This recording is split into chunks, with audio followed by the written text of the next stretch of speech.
નમસ્કાર વિદ્યાર્થી મિત્રો, વાલી મિત્રો, જય સોમનાથ શાળા પરિવાર તરફથી આપ સર્વનું હું હાર્દિક સ્વાગત કરું છું. આપણી શાળામાં દર શનિવારે એક્ટિવિટી થાય છે. આ શનિવારે સામાજિક વિજ્ઞાનની એક્ટિવિટી છે, જેમાં શાળા પંચાયતની ચૂંટણી. હવે આ ચૂંટણીઓ શા માટે થાય છે? સૌથી પહેલાં તો આપણા ભારત દેશ વિશે કહીશ કે ભાઈ ભારત દેશ એ લોકશાહી દેશ છે. લોકશાહી એટલે શું? તો લોકો માટે લોકો દ્વારા અને લોકોની ઈચ્છા અનુસાર ચાલતું શાસન. તો આ શાસનની અંદર પ્રતિનિધિઓને ચૂંટી લાવે છે પ્રજા, અને આ પ્રતિનિધિઓ ચૂંટાઈને આવ્યા પછી તેઓ પ્રજાની ઈચ્છા અનુસાર પ્રતિનિધિત્વ બજાવે છે. હવે આ પ્રતિનિધિઓની ચૂંટણી શા માટે? તો દેશની અંદર સારો વહીવટ થઈ શકે તે માટે. એવી જ રીતે આપણી શાળામાં પણ સારી રીતે વહીવટ થાય. હવે આમાં સંચાલક, આચાર્ય, શિક્ષક મિત્રો અને વિદ્યાર્થીઓ આ બધાનો જ મહત્ત્વનો ફાળો તો છે જ, પણ એની સાથે સાથે પ્રતિનિધિઓનો પણ મહત્ત્વનો ફાળો છે. પ્રતિનિધિઓના લીધે શાળામાં કેટલીક વ્યવસ્થા જળવાય છે. તો એમ કે આના માટે શાળામાં કેટલીક સમિતિઓનું આયોજન કરવામાં આવ્યું છે. તો આ સમિતિઓના જુદા જુદા પ્રતિનિધિઓની નિમણૂક કરવાની છે, અને આ નિમણૂક માટે આજે આપણે શાળા પંચાયતની ચૂંટણી કરીશું. તો આ ચૂંટણી માટે પણ કેટલાક નિયમો હોય છે. તો આ નિયમો માટે તમને મંજુલાબેન થોડી સમજ આપશે. નમસ્તે વિદ્યાર્થી મિત્રો, આપણને અગાઉ જ્યોતિબેને ચૂંટણી વિશેની સરસ માહિતી આપી, ખરું ને? હવે આપણે કોઈ પણ રમત રમવાની હોય તો એના નિયમો હોય છે. એવી જ રીતે ચૂંટણીના પણ કેટલાક નિયમો છે. એ નિયમોને આપણે સમજીશું. સૌપ્રથમ નિયમ પહેલો એ છે કે ઉમેદવાર પોતાનું ઉમેદવારી ફોર્મ ભરે છે. જ્યારે ચૂંટણીનો જે કંઈ ઉમેદવારને ઊભા રહેવાનું છે એ સૌપ્રથમ તો ઉમેદવાર પોતાનું ઉમેદવારી ફોર્મ ભરે છે. જે કોઈ ઉમેદવારોના ફોર્મ આવ્યા હોય તે ફોર્મોને ક્રમશઃ પછી ગોઠવવામાં આવે છે, અને ક્રમશઃ ફોર્મને ગોઠવ્યા પછી તેના નિશાન આપવામાં આવે છે, અને નિશાન અને નામ જોઈ અને આપણે વોટ આપતા હોઈએ છીએ. ત્રીજા નંબરનું ચૂંટણીની તારીખ નક્કી કરવામાં આવે છે, અને ચૂંટણીની તારીખ નક્કી કર્યા પછી તેનો પ્રચાર કરવામાં આવે છે, અને ચૂંટણીનો પ્રચાર કરવામાં આવે છે.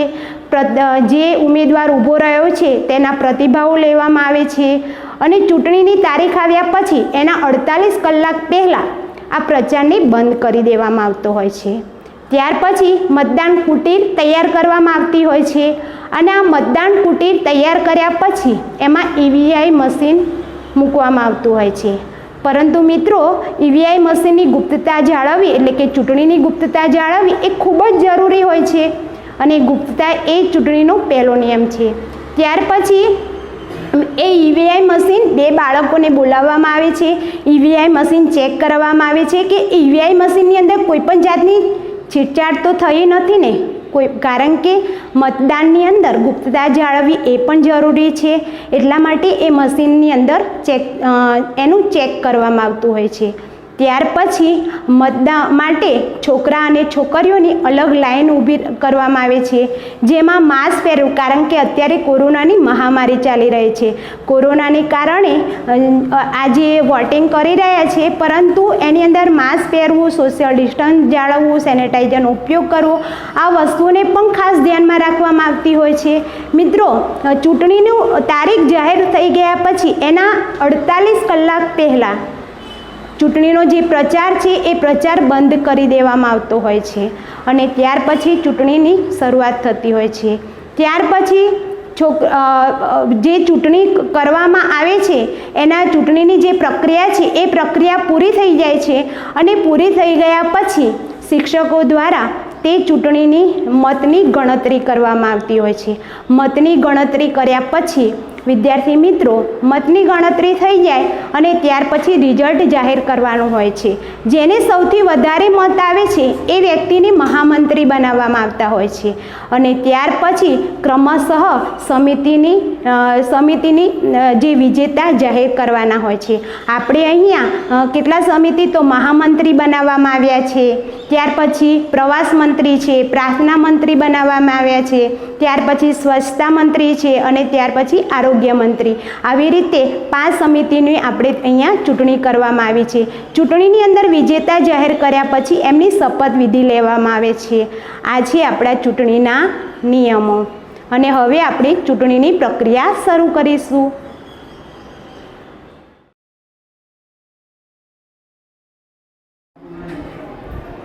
નમસ્તે વિદ્યાર્થી મિત્રો, મારું નામ પ્રયાગ ઝિલકા અને હું ધોરણ 8માં અભ્યાસ કરું છું.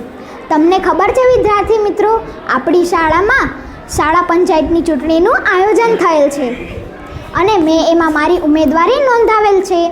જો વિદ્યાર્થી મિત્રો તમે તમારો પવિત્ર મત મને આપીને વિજેતા બનાવશો તો મને મળેલું મારું કામ હું પૂરી નિષ્ઠાથી પરિપૂર્ણ કરીશ. નમસ્તે. નમસ્તે મારા વિદ્યાર્થી મિત્રો, મારું નામ રાવળ ઋષિ જનકભાઈ છે. હું ધોરણ 8બમાં અભ્યાસ કરું છું. તમને ખબર છે કે આપણી શાળામાં શાળા પંચાયતની ચૂંટણીનું આયોજન કરેલ છે. તેમાં મેં મારી ઉમેદવારી નોંધાવી છે. આપ સૌનો પવિત્ર મત આપી મને વિજય બનાવશો તો હું મારું કાર્ય નિષ્ઠાપૂર્ણ કરીશ. નમસ્તે. મારું નામ ચાવડા ચિરાગ જયેશભાઈ છે. હું ધોરણ 8માં અભ્યાસ કરું છું. આપણી શાળામાં શાળા પંચાયતની ચૂંટણીનું આયોજન કરવામાં આવ્યું છે. તેમાં મારી ઉમેદવારી નોંધાયેલ છે. જો વિદ્યાર્થી મિત્રો તમે તમારો પવિત્ર મત મને આપશો તો હું મને સોંપેલા કાર્ય પૂર્ણ નિષ્ઠાથી કરીશ. આભાર. નમસ્તે વિદ્યાર્થી મિત્રો, મારું નામ પારેખ કર્તવ્ય હરેશભાઈ છે. હું ધોરણ 8બમાં અભ્યાસ કરું છું. આપ સૌને ખબર જ હશે કે આપણી શાળામાં શાળા પંચાયતની ચૂંટણીનું આયોજન કરવામાં આવેલ છે. મેં તેમાં મારી ઉમેદવારી નોંધાયેલ છે. તેથી આપ સૌ મને આપનો પવિત્ર મત આપીને વિજય બનાવો, તેથી હું મારું કાર્ય પૂર્ણ નિષ્ઠાથી કરી શકું. નમસ્તે. નમસ્તે વિદ્યાર્થી મિત્રો, મારું નામ પટેલ જલ કનુભાઈ છે. હું ધોરણ 8માં અભ્યાસ કરું છું. તમને ખબર છે કે આપણી શાળામાં શાળા પંચાયતની ચૂંટણીનું આયોજન કરેલ છે, તેમાં મેં મારી ઉમેદવારી નોંધાયેલ છે. જો વિદ્યાર્થી મિત્રો તમે મને તમારું પવિત્ર મત આપીને વિજય બનાવશો તો મને સોંપેલ કામ હું પૂરી નિષ્ઠાથી પૂર્ણ કરીશ. નમસ્તે. વિદ્યાર્થી મિત્રો, મારું નામ ચૌહાણ મહે કલ્પેશભાઈ છે. હું ધોરણ 8માં અભ્યાસ કરું છું. તમને ખબર છે કે આપણી શાળામાં શાળા પંચાયતી ચૂંટણીનું આયોજન થયેલ છે, તેમાં હું ઉમેદવાર તરીકે નોંધવેલ છું. વિદ્યાર્થી મિત્રો, તમારો પવિત્ર મત આપી મને વિજય બનાવશો તો હું મારું સોંપેલ કાર્ય પૂરી નિષ્ઠાપૂર્ણ કરીશ. નમસ્તે. નમસ્તે વિદ્યાર્થી મિત્રો, મારું નામ ડીકે પ્રેરણા પ્રશાંતભાઈ છે. હું ધોરણ 8માં અભ્યાસ કરું છું. તમને ખબર છે આપણી શાળામાં શાળા પંચાયત ચૂંટણીનું આયોજન થયેલ છે, જેમાં હું ઉમેદવાર તરીકે નોંધાયેલી છું.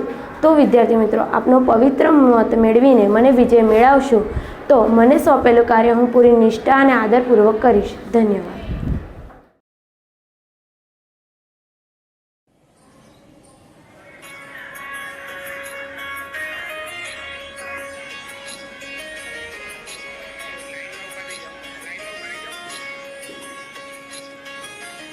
मेरे प्यारे मतदाता भाइयों एवं बहनों, लोकतंत्र की मजबूती के लिए वोट डालना हमारा अधिकार एवं कर्तव्य दोनों है.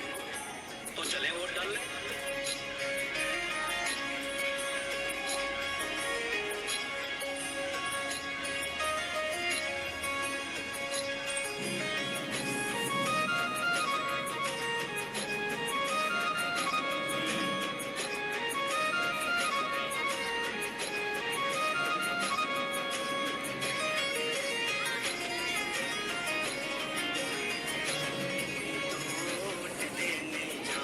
संग में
संग बिना बोले जाऊं मैं तो वोट देने जाऊं।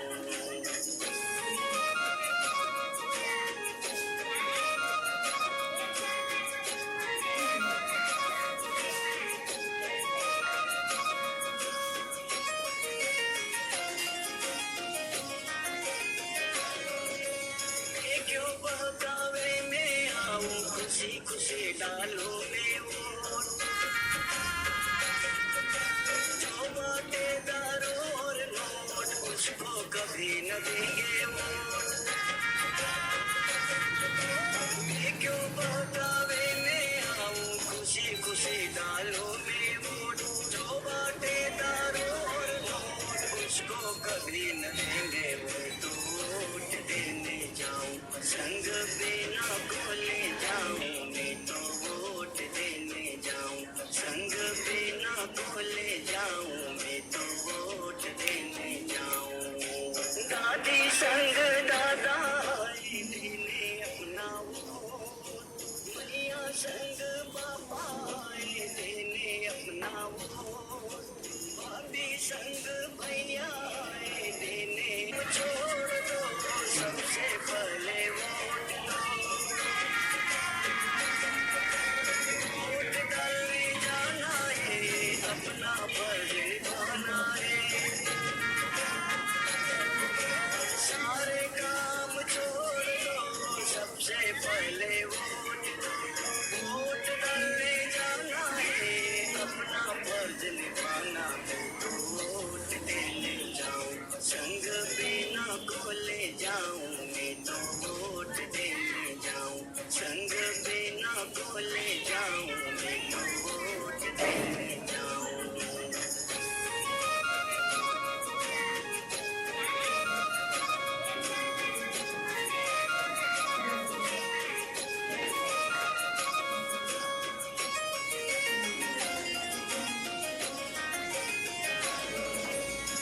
क्यों बहकावे में आऊं खुशी खुशी डालो में वोट। जो बाटेदारों और नोट उसको कभी न देंगे वोट। क्यों बहकावे में आऊं खुशी खुशी डालो में वोट। जो बाटेदारों और नोट उसको कभी न देंगे वोट। वोट देने जाऊं संग बिना कोले जाऊं मैं तो वोट देने जाऊं। संग बिना कोले जाऊं मैं तो वोट देने जाऊं। दादी संग दादा आए देने अपना वोट। मैया संग पापा आए देने अपना वोट।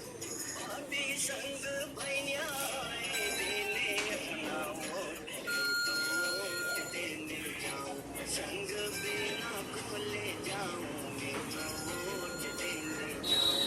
संग बिना खोले जाऊं मैं तो वोट देने जाऊं।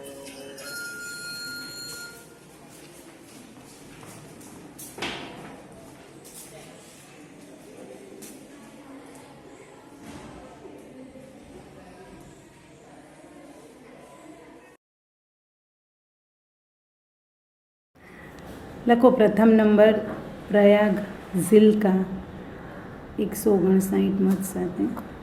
બીજો નંબર નહોતો જ્યોતિબેન ડીકે પ્રેરણા 154 વોટ સાથે. ત્રીજો નંબર નોંધો ચૌહાણ મહેક 143 વોટ અને કુનાલ 142 વોટ અને છેલ્લો નંબર છે પટેલ જય 113 વોટ. ઓકે. નમસ્તે વિદ્યાર્થી મિત્રો, હું જેનેટ મેકવાન ફરીવાર જય સોમનાથ શાળામાં તમારું હાર્દિક સ્વાગત કરું છું. વિદ્યાર્થી મિત્રો, આજે આપણી શાળામાં શાળા પંચાયતની ચૂંટણી થઈ, જેમાં તમે ઘણી બધી પ્રક્રિયાઓ નિહાળી. ચૂંટણી પ્રચાર થયો, ત્યારબાદ મતદાનના દિવસે મતદાન થયું, ત્યારબાદ અમે શિક્ષકોએ ભેગા મળીને મત ગણતરી કરી. તો આ બધી પ્રક્રિયાઓ નિહાળવામાં તમને ખૂબ જ મજા આવી હશે. અને સાથે સાથે ચૂંટણી વિશે ઘણી બધી માહિતી પણ મળી હશે. તો આ માહિતી તમારા જીવનમાં ઉપયોગી થશે. હવે મતગણતરી થઈ ગઈ છે, પરિણામ આવી ગયું છે અને તમને સૌને પરિણામ જાણવાની ઉત્સુકતા હશે જ. તો હવે આપણે જોઈએ કે આ મતગણતરી પછી શું પરિણામ આવ્યું છે અને કયા કયા ઉમેદવારો વિજેતા બન્યા છે. પ્રથમ નંબરે આવે છે ઝિલ્કા પ્રયાગ, જેમને 159 વોટ મળ્યા છે. ત્યારબાદ બીજા નંબરે આવે છે ડીગે પ્રેરણા, જેને 154 વોટ મળ્યા છે. ત્યારબાદ ત્રીજા નંબરે આવે છે ચૌહાણ મહેક, જેને 143 વોટ મળ્યા છે. ત્યારબાદ ચોથા નંબરે આવે છે કુનાલ, જેને 142 વોટ મળ્યા છે. અને પાંચમા નંબરે છે પટેલ જલ, 113 વોટ સાથે વિજયી બને છે.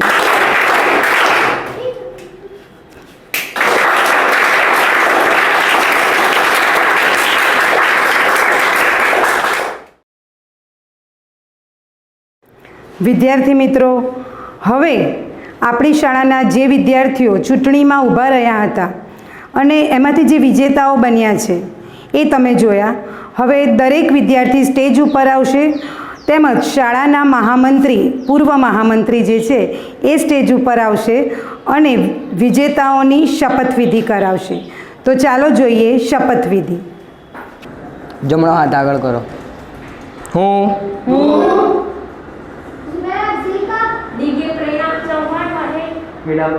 પટેલ જલ ઈશ્વરના નામે સોગંદ લઉં છું. ઈશ્વરના નામે સોગંદ લઉં છું. હું જય સોમનાથ શાળાના સિદ્ધાંતો, જ્ઞાન, સંસ્કાર અને પ્રેરણા પ્રત્યે મારી સાચી નિષ્ઠા અને શ્રદ્ધા ધરાવીશ. હું શાળાના સર્વ નિયમોનું પાલન કરીશ. મને સોંપવામાં આવેલ પદનો કાર્યભાર પૂરી નિષ્ઠાથી સંભાળીશ અને મારી જવાબદારી નિભાવીશ. તેમજ વિદ્યાર્થીઓ અને શાળાના હિતોનું ધ્યાન રાખીશ.